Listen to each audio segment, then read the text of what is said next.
Welcome to the Current Affairs series of July 21st. Let's look at some headlines.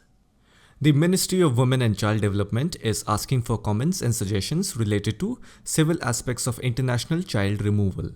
Okay, I want you to understand this, that international child removal or international child abduction, it is the same thing, don't get confused. So removal and abduction is the same.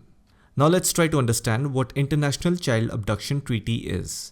We will call it as treaty because there are countries that are member parties, meaning they abide by this international law. So before we start, I want you to look at this term, International Child Abduction. So clearly the meaning of the word abduction is kidnapping, child snatching or child stealing. Meaning you kidnap, snatch or steal a child from one country which is his or her home, which is called habitual residence, where the child has born. You take that child from there and you take it to another country. Now this word abduction may sound very negative to you. You may think that how horrible it is to take a child, or in other words, you may also think that is it human trafficking or child trafficking? I wouldn't say it is not, because child trafficking is part of it, because in that also you're taking the child from one place to another for whatever the activity you intend to do. But there's also a very liberal meaning behind it. And you will find it surprising. It's not that you haven't seen it or heard it, but you may find it a little surprising. So the thing is that, have you heard about custodial rights? Meaning, let's say if you're a parent and you have a child. So both mom and dad has the custodial right of a child. Because children are considered as chattel, meaning personal property of the parents from birth until the child turns 18 years old. So till 18 years, a child is a personal property of parents. Because after 18 years, a child becomes an adult, a legal adult, and then he or she can decide where to go, what to do, and where to live. Because of today's complex relationships, so cross-international citizens are marrying each other. So in matters like that, sometimes what happens is, where a single parent, either the mother or the father, may take the child who is below 16-year-old, they can take the child to another country. And that is what is termed as international child abduction. Because what you're doing here is that you're taking away that child from another parent far away, and that is actually denying the child's access and connection to half of their family. And this may cause the loss of their formal language, culture, name and nationality. So you see, it violates a lot of children's rights and can cause severe psychological and emotional trauma to the child and family left behind. So you see that the abductor, the person who takes the child, is not a stranger. The person is part of the family, maybe a mom or a dad, or maybe someone else in the family. So this is where things get a little tricky. Because of such complex situation where a child can get abused or parental alienation. So because of this international child issue, there was a conference in Hague. Hague is a city in Netherlands, and there they came up with this Hague Convention on the Civil Aspects of International Child Abduction. So according to this treaty, what happens is it provides an expeditious, meaning a quick method to return a child internationally abducted by a parent from one member country to another. So currently India is not part of this treaty, okay? But then now it wants to be. And you must be thinking, why is India interested now? Because so recently there was a case in High Court of Punjab and Haryana in the matter of Seema Kapoor and Deepak Kapoor. So if you look at this case, I think it took place last year in February 2016 or something.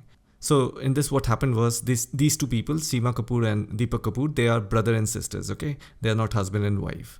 Deepak Kapoor, this guy and his wife, they both had a daughter. So this daughter was staying with her father's sister, who is Seema Kapoor. And immediately when her sister got married, she took away this girl to her matrimonial house. And when Deepak and his wife, they filed a case against her to get the custody of her daughter, then her sister, that Seema, she filed a false affidavit stating that this girl was adopted by her, okay? But then she lost the case and she was asked to hand over the minor girl to her parents. So in this case, it's not the parents, someone from the family who had done this kind of a work, right? But then there are a lot of other cases in which sometimes the father or the mother does it. So by looking at this case, this Seema versus Deepak Kapoor case, so the High Court of Punjab and Haryana, they asked the Law Commission of India to make necessary recommendations for signing the Hague Convention on Child Abduction. So prior to this, India never felt the need.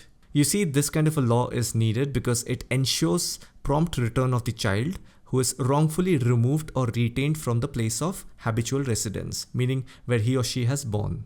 So if India signs this international treaty, then India becomes a member state. Now the benefit of that is, if let's assume that a child got abducted and taken away to a country which is also a member of this particular treaty, then it becomes easier for India to actually extract that kid and get her or him back to the own country. So this is what is Hague Convention on the Civil Aspects of International Child Abduction. Alright, let's go to the next headline. Now, because of southwest monsoon, it has rained heavily across India and many states were facing flood situations. And due to this, many rivers are overflowing, where the rivers are running high above the water mark. Now this is an old story. I have covered about southwest monsoon in numerous current affair videos. So you just go behind all the videos and check the description. You'll get to know about the in-depth mechanism, and I've explained fully in those videos. But in this video, what I'm going to do is I'm going to actually point out these rivers which are overflowing, because rivers are a very important topic from examination point of view, and we all don't even know most of the rivers that exist in India. So let's get to know about rivers, and I guarantee you that there are a few of them which you and I have never heard before. So let's see the map. The first river is River Vamsadhara. So this river originates in Odisha and goes into Andhra Pradesh before draining into Bay of Bengal. So you can see the river here. The next river is Nagavali. Even this river originates in southern Odisha, and then it moves into the northern part of Andhra Pradesh, and from there it goes to the east before draining into the Bay of Bengal. The third river is Daman Ganga.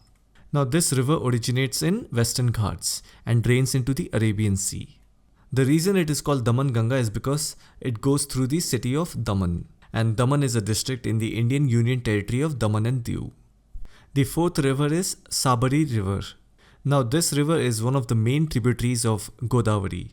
It originates from the western slopes of Eastern Ghats in Odisha state from Sinkaram Hill. And the fifth river is Paleru. Now Paleru is a tributary of Krishna River, which joins the main river near Krishna district in Andhra Pradesh. And the sixth river is Muneru. Again, this river is also a tributary of the Krishna River. It originates in Warangal, which is a district of Telangana, and then it flows towards Andhra Pradesh before draining into the Bay of Bengal. And the last one is Vaira River. Now this river originates in the Khammam district of Telangana, and then it meets the Muneru River. I hope now you know the location of these rivers. Alright, now let's get to know about the sports initiatives introduced by the Ministry of Youth Affairs and Sports. So the first one is Panchayat Yuva Krida or Khel Abhiyan, PYKKA. And the second one is Rajiv Gandhi Khel Abhiyan, RGKA. So this PYKKA, it does not exist anymore. To replace this, Rajiv Gandhi Khel Abhiyan has been introduced. Now this was launched in the month of February 2014. So the aim of this program is to provide universal access to sports in rural areas and promote a sport culture among both boys and girls. So the key point to remember here is rural areas. It is not for the urban, it is for rural areas. And the second objective is to harness available and potential sporting talent among rural youth through a well-designed competition structure from the block level. Just like how we have India as a whole country, in India we have separate states and union territories. In states and union territories we have district. In district we have cities. In cities we have ward. And in ward we have blocks. So what I'm trying to say is that where you stay, the colony where you stay, it is a block. Like that, 1, 2, 3, 4, maybe 10 blocks together forms one ward. And that one ward will have a corporator. So a corporator is an elected member of a municipal corporation. And the municipal corporation will be headed by a municipal commissioner who is mostly an IAS officer. So as per this Rajiv Gandhi Khel Abhiyan, the objective is to make a well-designed competition structure available at the block level. And I hope you understood what is block. So block is the lowest classification of a land area, or maybe classification of people or their houses, okay? Another objective of this program is to promote both indigenous and modern games. Now I'll tell you some of the indigenous sports.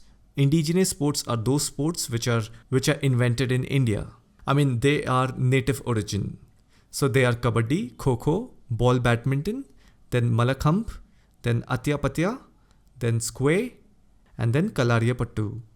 So this is all about the Rajiv Gandhi Khel Abhiyan, RGKA. Now we will get to know about PMMVY.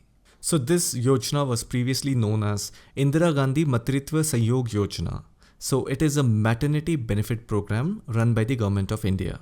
This program was introduced in 2010 and is implemented by the Ministry of Women and Child Development. Since it is a maternity benefit program, the government is going to transfer cash to the beneficiary's bank account.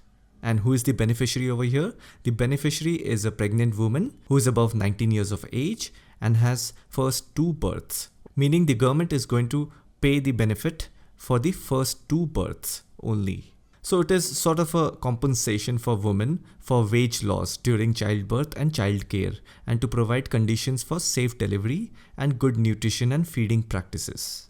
Now, as I said that there's going to be a direct benefit transfer of rupees 5,000, therefore the Aadhaar linkage comes into play. All the beneficiaries' account has to be linked with Aadhaar. Now, this program is a centrally sponsored scheme, but then the states and union territories also have to play a role. Therefore, the cost sharing of this program is going to be of the ratio between 60:40, meaning 60% will be paid by the center and 40% has to be arranged by the states and union territories. Now, for northeastern states and 3 Himalayan states, it is 90:10 ratio. Now, one thing we have understood is that there is a Aadhaar card linkage because direct benefit transfer exists. But then I've also mentioned that in this, childcare and conditions for safe delivery and good nutrition is also there. Can you think of another program, another governmental program that can be associated with this program? Think of it. So with food and nutrition, you can assign National Food Security Act with this. You can, right? So National Food Security Act of 2013 also plays an important role for making this program a success. So basically under National Food Security Act, we have the midday meal scheme in schools, then we have integrated child development services scheme, and then public distribution system. So from there, the beneficiary is entitled for rice, wheat, and other cereals. And for pregnant women or lactating mothers, so for them daily free cereals are available. Now we will see about this interlinking of Ken-Betwa rivers.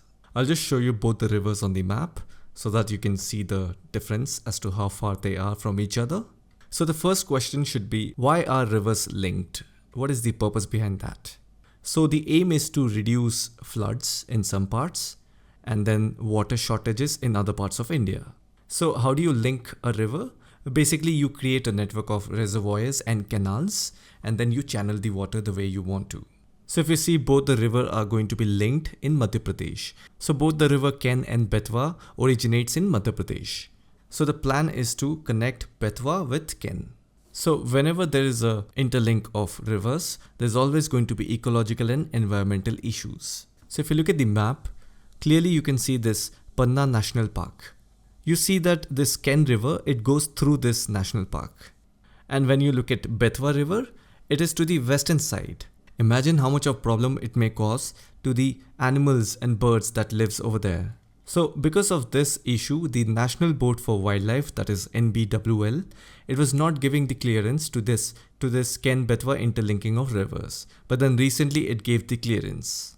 So now that the union government has given its nod to this project, nearly 8,650 hectares of forest land, including part of Panna National Park in Madhya Pradesh, will be submerged due to implementation of this project. So the main point behind this interlinking project is that the government aims to transfer surplus water from the Ken River to the Betwa Basin. And this water will be transferred through concrete canals. And this extra water will also be helpful to the drought-prone Bundelkhand region. So Bundelkhand is near Betwa River, and this is a drought-prone area, meaning this place is totally sukha. So here the water will be used for irrigation purpose.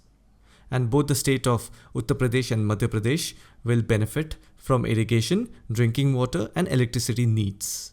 So yeah, on one hand, this project is going to benefit irrigation in this Bundelkhand region because this is a drought affected area.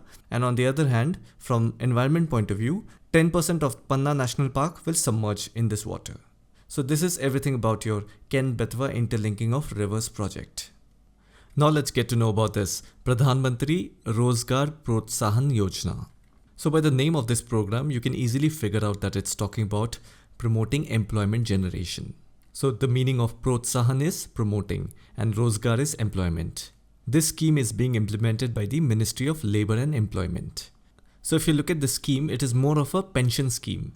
So it's an incentive from the government to the employer, that is the company, so that it can attract more and more jobs in the formal sector.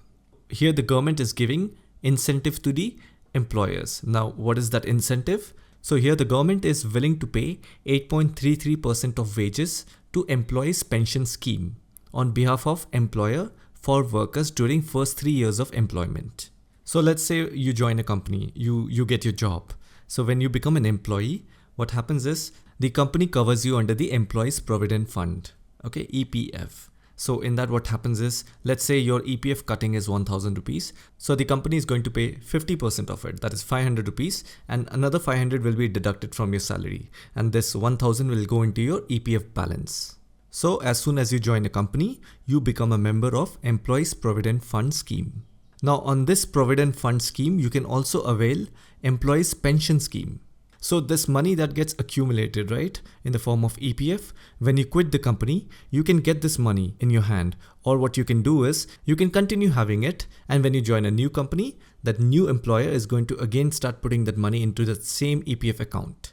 So like this, years and years and years goes, this EPF amount becomes huge. And since you're not taking it out, so the government uses it for investments and other schemes and purposes. In return, the government gives you rate of interest, and that interest becomes your revenue. So now that you've understood this employees pension scheme, now the government is saying that we are going to pay 8.33% to your employees pension scheme. That means for 1000 rupees, the government is going to pay 80 rupees. So that is a little relaxation for the companies, that is the employers. And the government is going to do that for the next 3 years. So with this little bit of incentive, the company will attract more and more employees, because from the employer's point of view, they will work hard to employ, and from employees' point of view, they'll get the job. So right now this is targeted for workers who earn up to 15,000 rupees per month. So it is not applicable for everyone. Since we spoke about the incentive side of this program, I would also like to talk about the negative side of this program. One negative side would be regulatory fear. It means now that the government is giving this incentive, now what happens is it will increase regulation in the labor market.